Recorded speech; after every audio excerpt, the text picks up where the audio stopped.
Juan Kapitulo 6, versikulo 35. Si Jesus miingon kanila, "Ako mao ang pan nga naghatag sa kinabuhi. Ang muari kanako dili nagayod gutomon, ug ang mutuo kanako dili nagayod uhawon." Ang mga puno Pan sa kinabuhi. maglikon unta sa mong pagtuo ug gagaka kami sa pagtuman sa imong mahal nga kasuguan.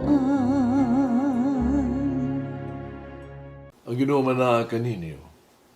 Ang Santo sa Ebanghelyo sumala ni San Lucas. Sa kanong kabulan sa pagmabdos ni Isabel, ipadala sa Dios ang anghel nga si Gabriel ngadto sa kalungsod sa Galilea nginganlag Nazareth. May mensahe siya alang sa kabatan-ong dalaga nga sinayuran sa kalalaki nginganlan og Jose, kaliwat ni Hari David. Maria ang ngalan sa babae. Iadto ang anghel kaniya ug miingon, "Paglipay, ang Ginoo nag-uban o nagpanalangin kanimo pag-ayo." Nalibaw pag-ayo si Maria sa pagkabati niya sa mensahe sa anghel. Nung malandong siya, kung si kahulugan sa iya mga pulong. Imingon ng anghel kaniya, "Ayaw kahadlok, Maria, ikahimutan ka sa Dios. Pagmadlos ka, mga anak ng lalaki, ingalan mo siya Jesus. Mahimo siyang inila ug tagon siyang anak sa Dios kalabing halangdon. Ang Ginoong Dios naghimo kaniyang hari sama siyang katigulang nga si David. Nahimo siyang hari sa kaliwat ni Jacob hangtod sa kahanturan. Ug dili gayud matapos ang iyang gingharian." Si Maria miingon sa anghel, "Ulay ako, saon man pagkahimo ni ini." Ang anghel mitubag, "Mukunsag kanimong Espiritu Santo, magabilin ang gahom sa Dios diha kanimo. Tungod niini, ang balaan nga bata tago nga anak sa Dios. Inumdumi, ang imong paryente nga si Isabel, ginaingon nga dili na mga anak, magkaroon ikaunong nakabulan siyang pagsabat. Bisag tigulang nga siya kaayo, kay walay dili mahimo sa Dios." Mingon si Maria, "Sulugoon ako sa Ginoo. May tabuunta kanako ang imong gisulti." Ungabiya ang anghel kaniya. Ang Ebanghelyo sa Ginoo. Pasalamati ang Ginoo kay siya maayo, ang iyang gugma mulungtad hangtod sa kahangturan.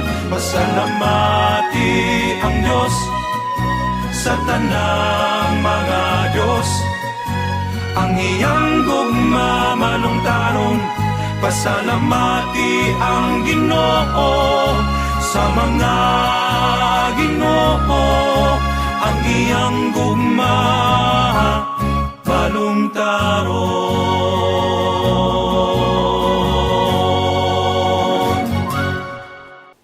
Si Maria mao ang Immaculada Concepcion.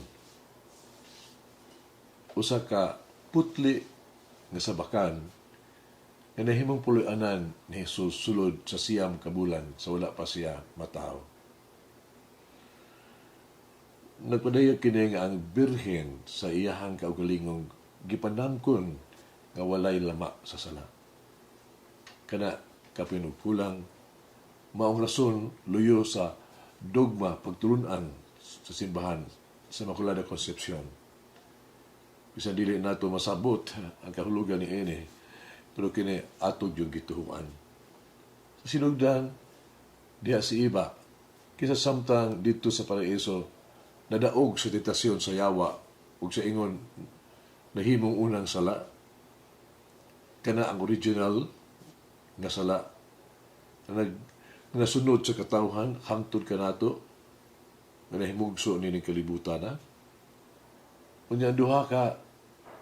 Unya sa mga 2,000 katuig nga nilabay, anaasad si Maria ay kaduhang iba nga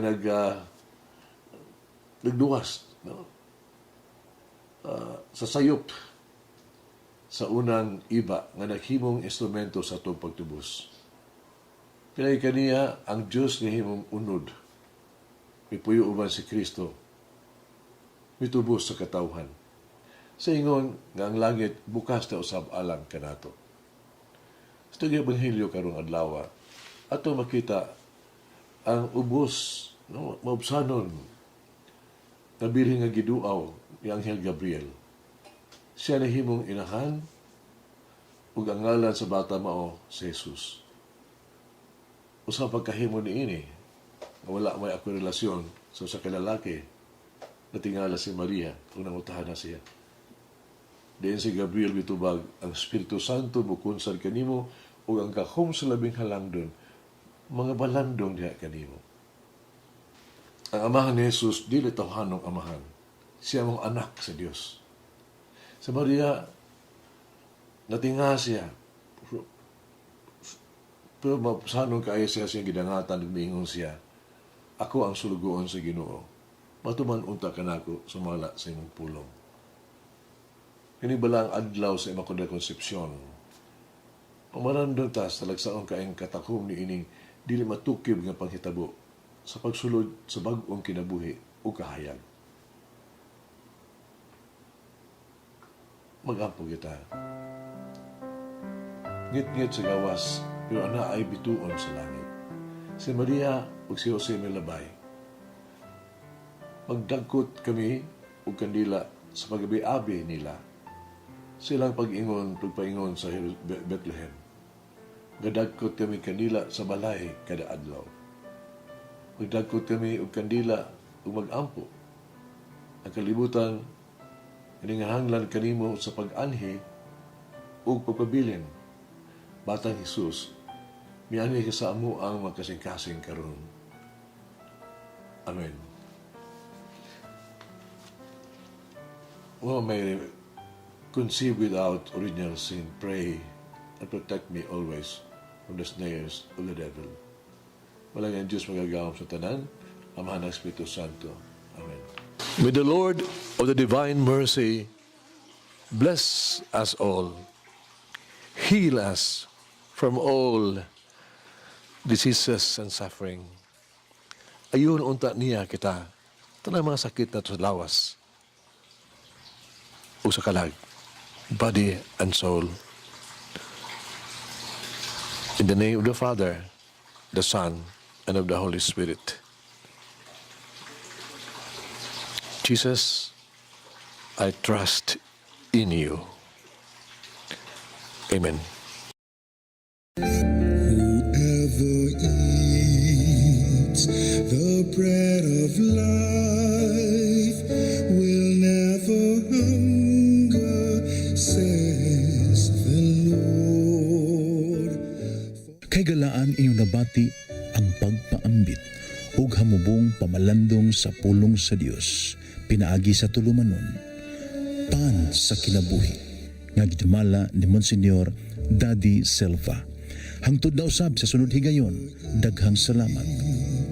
The bread of